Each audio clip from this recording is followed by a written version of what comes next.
Warm marble gives back the long days' gathered heat into the deepening dark, holding the sun's memory in its smooth, pale stones.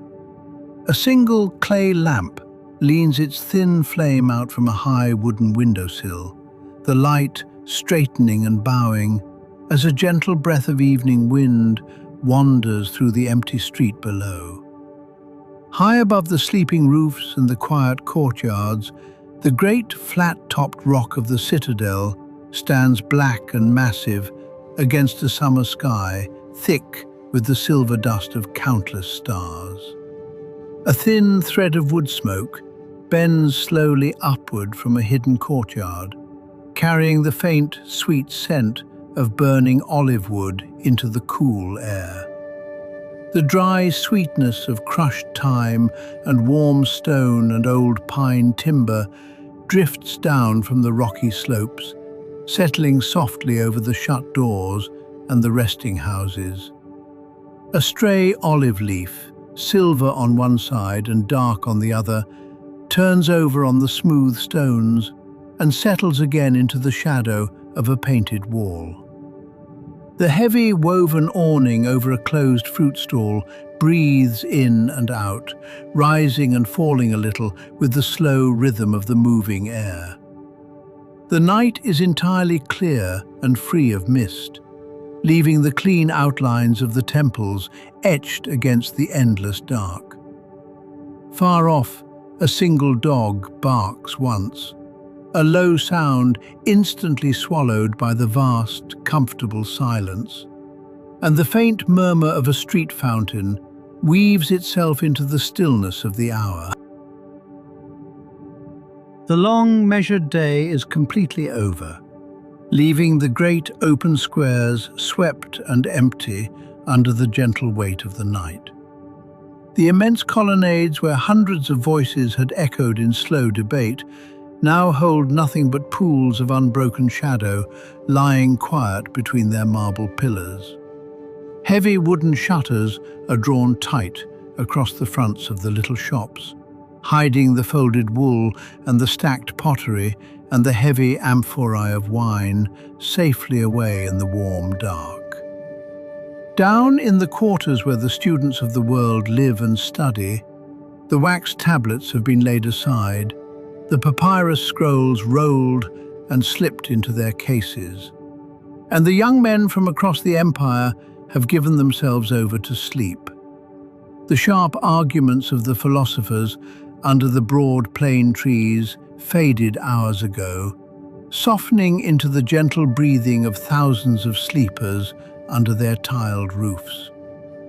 A baker in a narrow winding alley banks his fire with grey ash, sealing the deep warmth inside the clay oven for the morning's bread. A bronze coin bearing the wise owl of the goddess lies forgotten on a stone ledge, catching a single fleeting glint of starlight. The city that is the revered old school of the whole world now asks for nothing more than to lay its head down in the warm night, letting all the bright thoughts of the day dissolve into the drifting quiet of dreams. High above the sleeping streets, the great rock of the Acropolis holds its holy temples up to the starlight, whole and perfect and crowning the city in the dark. The Parthenon stands immense and unmoving on the high ground, its vast roof of marble tiles firmly in place, every fluted column whole and strong, bearing the weight of the carved stones above. Traces of rich red and deep blue and bright gold catch the starlight on the high sculptures, turning the ancient stories of the gods into soft gleams of colour in the shadows of the colonnade. Within the deep and sheltered dark of the temple, the great gold and ivory goddess of wisdom keeps her sleepless watch, her shield resting beside her, her small victory standing quiet on her open hand. Out in the open air, the colossal bronze figure of Athena stands guardian over the rock, her spear and shield held lightly in her hands, the gilded tip of her spear and the crest of her helmet catching just enough starlight to glimmer faintly in the warm air. Beside the strange, lovely temple, with its porch of 6 stone maidens, the Erechtheion, where the sea god's trident mark and the old sacred olive tree live side by side, the silver-grey leaves of Athena's own olive stir in a breath of night wind, turning their pale undersides to the light of the stars. The little temple of Athena of Victory balances on its high bastion, and the great gateway of the proper lyre, its marble walls still warm from the long day, opens onto nothing but the dark slope below. A small owl glides silently between the massive painted columns, its soft wings making no sound, and the whole high rock is still and holy and waiting. Down in the wide hollow of the old Agora below the citadel, the ancient marketplace lies steeped in a velvety quiet. The long stowers that form the edges of the great square cast deep, sharp-edged shadows across the pale marble paving. Up on its own low hill, the well-made temple of Hephaestus stands completely whole, its ring of pale columns glowing like soft bone against the dark trees around it. Plain stone herms stand silent at the corners of the streets, their squared pillars topped with the bearded head of Hermes, guardian of thresholds and quiet travellers. And a small offering of oil or honey has been left at more than one of them, the scent still faint in the warm air. A clear fountain runs quietly into a stone basin in a hidden corner of the square, the water spilling over the lip with a gentle and continuous music that only the night can hear. The round council house, the tholos, sleeps with its bronze door shut. The speaker's platform of pale stone stands empty, and the altars hold only cold ash. Stray moths drift blindly around the base of a forgotten altar, their pale wings catching the faint light as they tumble softly through the still air. The heart of the city rests in perfect order, swept clean and left to the guardianship of the night, while the slow cooling of the earth sends a fresh, dusty fragrance up from the bare ground. In the newer quarters, where the marble of the Emperor Hadrian covers the ground, the city lies smooth and bright and still under the turning sky. The tall, 8-sided Tower of the Winds stands pale in the Roman marketplace, and on every face a carved wind god flies silently through the stone air. Boreas, the north wind with his billowing cloak, Zephyrus scattering blossoms from his lap, Notos pouring soft rain from a jar, all motionless now under the night. Deep inside the marble tower, the hidden water clock murmurs its gentle, endless dropping, a soft, watery heartbeat measuring out the peaceful hours, while on the roof a bronze triton turns slowly on the warm and drifting breeze. Nearby, the great courtyard of the new library of Hadrian lies empty, its 100 smooth columns standing like a quiet forest around a still, dark pool that holds the trembling reflection of the stars. Beyond the arched gateway that marks the boundary of the new city, the colossal temple of Olympian Zeus rises into the night, a vast grove of enormous carved pillars holding up the heavy dark. And within it, the giant seated figure of the Father of gods and men reigns in absolute silence over a temple finished at last after centuries of building. The tall, beautifully lettered marble arch of Hadrian stands near the old boundary, new and pale under the stars. And all night long, unseen in the dark, the cool water from the emperor's aqueduct slips down from the low hill of Lycabettos and runs into the city's fountains, a constant, gentle song of coolness in the dry Attic night. Out beyond the great double gate, the old burial ground of the Potter's Quarter, the Kerameikos, lies peaceful and well-tended in the dark. Tall carved stones of pale marble rise gently along the dusty roads, bearing the faces of the kindly remembered dead. A seated woman reaching out her hand, a young man with his quiet hound, a calm and tearless farewell cut deep into Pentelic marble. Small clay lamps left at the feet of some of the graves burn low, their tiny flames no bigger than a thumbprint. And the smell of olive oil and wilted flowers hangs in the unmoving air. From this quiet place of memory, the broad track of the sacred way runs off to the northwest, slipping away into the deep dark toward the sanctuary the city has always honored above all others, Eleusis, where the mother and the daughter gave their gentle secret to the world. On a low stone bench by a little wayside shrine, where the city meets the wild country, an old woman wrapped in a dark cloak keeps her slow watch. A single lamp burning at her feet, a small white moth turning about its flame. She is a faithful initiate of the old mysteries, and she murmurs the beloved, worn story of the mother and the daughter to herself, half memory and half prayer, her soft voice blending with the dry rustle of the grass and drifting out along the sacred way into the warm Attic night. Her murmured story begins far away, in a warm and sunlit meadow, where the bright child of the spring is gathering flowers with her laughing companions.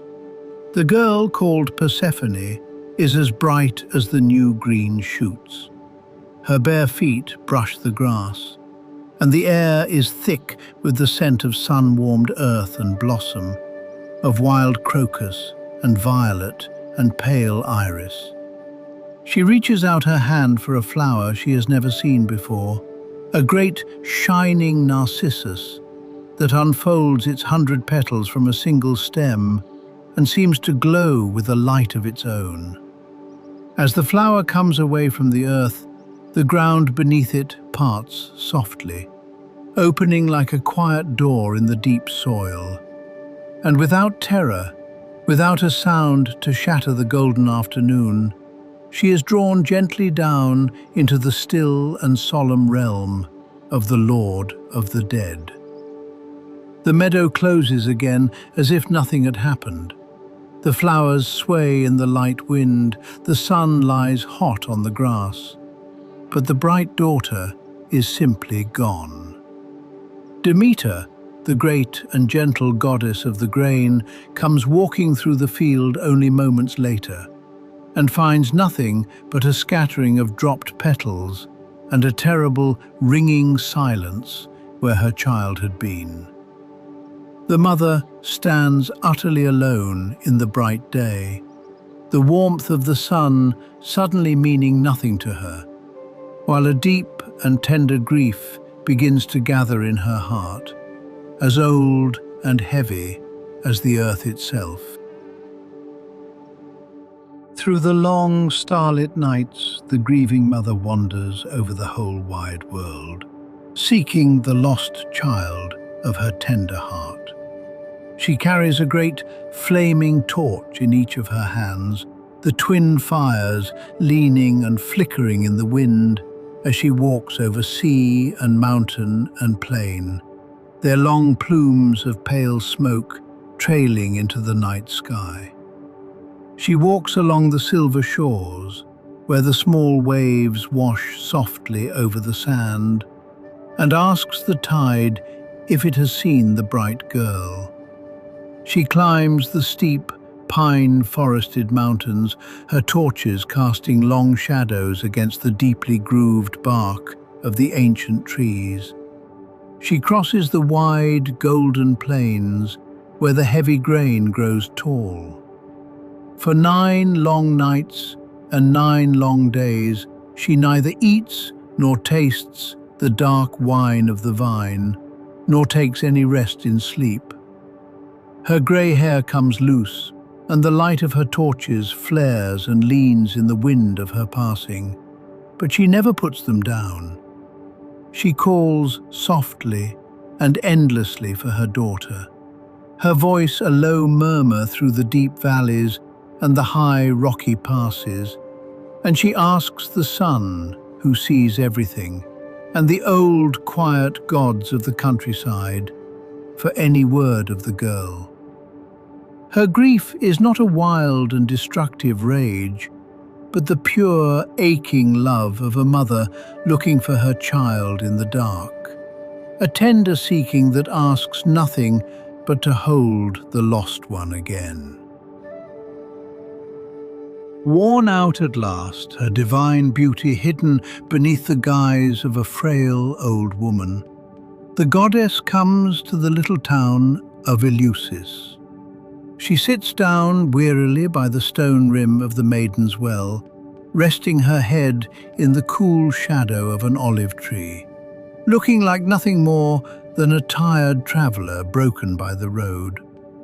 The daughters of the king of the place come down to draw water in the evening, and when they see the old woman sitting alone in the dusk, they do not pass her by.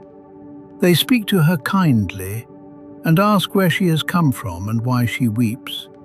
And then, because kindness is the oldest of all the sacred things, they take her gently by the arm and lead her home to their mother's hearth. They give her a low seat by the glowing fire, and she will not touch the wine, but asks instead for a cup of barley water, stirred with soft pennyroyal, which they bring her gladly. For a time the great lady of the grain sits quietly in that simple room, warmed by the human welcome, nursing the youngest child of the house and rocking him in her arms, while the embers glow and the smell of warm wool and fresh bread fills the air. But while she sits there, hiding her grief by the hearth, the fields of the whole world lie bare. The seed in the ground does not wake, the furrows stay black and empty, and the land settles into its first winter. Not a fury and not a famine, but a deep and patient sleep of the earth, waiting for the mother to be healed. In time, and after many soft words between the gods, the great lord of the dead, the quiet keeper of the still realm, cannot hold the bright child forever, and the daughter is given back, for the greater part of every year. Yet because she had tasted, in the shadowed halls below, a few small seeds of the dark red fruit of that country, a part of every year belongs there still, and so for a few short months she must return to the quiet dark. Mother and daughter meet in a field that breaks into flower at their embrace, and at once the green grain springs up over the black soil, acre upon acre of it, until the whole world is washing in waves of wheat and barley under the sun. The orchards bloom, the vines put out their small, sweet buds, and the bees of Hephaestus fly low over the thyme and come home heavy with honey. And so the turning of the year is set forever. For the long bright half, the daughter walks in the light with her mother, and the earth is warm and green and alive. And for the short dark half, she goes down into the quiet below, and the mother mourns, and the earth sleeps gently in the winter, waiting for the spring to come again. At the very heart of this old and beloved tale lies the deep, gentle promise that is kept safe in the dark at Eleusis. The quiet hope that belongs to those who walk the sacred way. No voice ever speaks of what is shown in the innermost room of the sanctuary. The holy secret is kept locked away from the ordinary day, and no hand has ever written it down. But what comes out of that hidden dark into the open daylight is a simple, wondering promise, as sure as the sprouting grain. The death is not a terrible ending to be feared, but only a quiet going down into the dark, a gentle resting in the earth, just as the daughter went down and returned. The same grain the goddess gives is the bread on every Athenian table, and the same road the initiates walk by torchlight to Eleusis runs out past the graves of the Kerameikos, where the city's own dead lie kindly remembered. It seems, in the stillness, that the buried seed and the lost daughter and the sleeping city all rhyme softly together, each lying down in the dark for a time, kept safe in the quiet earth, only to wake again into the light. The warm and comforting hope flows like a slow river out of the story, washing back down the long road toward the sleeping city, lying like a soft blanket over the graves and the beds of the ordinary night. The murmured story drifts into silence, and the long, pale ribbon of the sacred way runs quietly off toward Eleusis under the turning stars, waiting patiently for the autumn torches to come. Back within the walls of the city, the plain stone herms stand faithfully by the wooden doors of the houses, their bases dark with the sweet wine of the evening libations, guarding the thresholds of the sleeping families. The painted temples stand utterly quiet on their hills, the ancient gods of the city resting comfortably in their marble homes, watching over the deep peace of the long and prosperous years. And Night herself, the great gentle goddess Nyx, whom the old Athenians call the mother of sleep and the bringer of dreams, lies soft and heavy over the whole white marble city. Her dark cloak wraps the fruited columns and the tiled roofs, the dusty squares and the quiet courtyards, smoothing away the hard edges of the day. The air is perfectly dry and perfectly clear, without a trace of river fog or damp, only the warm breath of the southern summer holding the stone city in a long and peaceful embrace. And the rhyming of the sleeping seed and the sleeping city feels close and true in the deep dark. Only a handful of souls remain awake in the vast, silent spread of the city, moving slowly through the hollows of the night, like small, solitary sparks in the dark. A night watchman walks with quiet steps along the broad marble slabs of the Panathenaic Way, his swinging clay lamp casting long shadows across the pale stones. Down in a sunken courtyard, an old fountain keeper sits leaning against a warm wall, listening with half-closed eyes to the endless musical drip of the water he has tended for 40 years. In a small flower-dusted room behind the marketplace, a baker carefully banks his low fire, scraping the grey ash over the glowing coals to keep them sleeping safely until it is time to wake the morning bread. Up near the high rock, a temple servant trims the blackened wick of a lamp before a dark and fragrant altar, the small flame catching and steadying to show a quiet offering of honey and grain. In the deep shadow of a colonnade, an old philosopher reads on by the light of a single wick, his heavy scroll rolled half open on his knee, while a younger student sleeps soundly nearby, his head resting on his blank wax tablet, a stylus still loose in his fingers.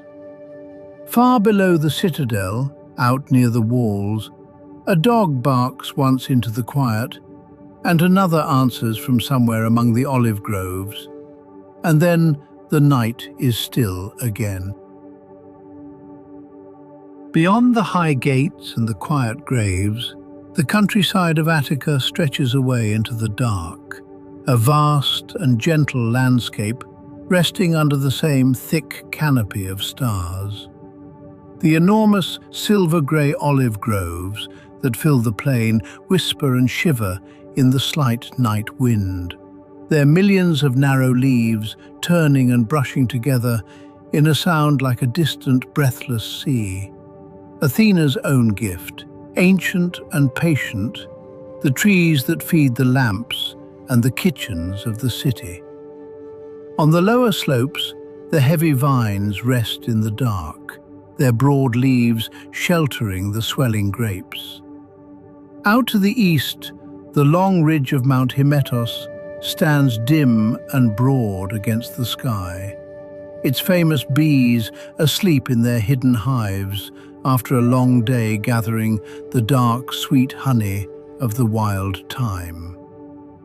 To the northeast, the pale, sheer face of the quarries on Mount Pentelicon gleams faintly in the starlight, the marble that built all this glory still sleeping in its mother rock. The little river Eleusis slides quietly through its shallow bed of reeds and smooth pebbles, a thin ribbon of cool water murmuring over the roots of the plane trees, and the long white seats of the great stadium lie empty and pale in their green valley, the dew already gathering on the marble. A single late fig drops softly into the tall, dry grass, its sweet scent rising faintly into the cool air, and the sacred way goes gently on through the sleeping country, a pale ribbon of dust winding toward Eleusis, carrying the old story with it. The warm Attic dark deepens as the hours turn slowly toward the unseen morning. Up on the high rock, the Acropolis stands as a crown over the resting city, its whole and painted temples perfect and unbroken against the endless sky, its flawless marble giving back the last warmth of the sun kindly to the stars. One by one, the little clay lamps by the shrines gutter and burn low, the watchmen's, the baker's, the old woman's by the wayside shrine, their sweet oil spent, letting the deep dark reclaim the empty streets and the quiet courtyards. The great bronze goddess keeps her watch over the tiled roofs and the shadowed colonnades, her spear tip pointing up into the slow-turning wheel of the constellations, guarding a city that has nothing left to fear. The gentle promise of the mysteries lies warm and unspoken over the graves of the Kerameikos and the beds of the ordinary houses, a quiet reassurance woven into the very fabric of the night. The sleepers of Athens lie perfectly safe in the dark, breathing slowly in the fragrant air, resting in the quiet earth like the buried seed, waiting without fear for the light to return. The goddess keeps her city, and the gentle promise keeps the dead, and the whole ancient world turns softly in its sleep, sinking slowly and gently down into the deepest, quietest dark.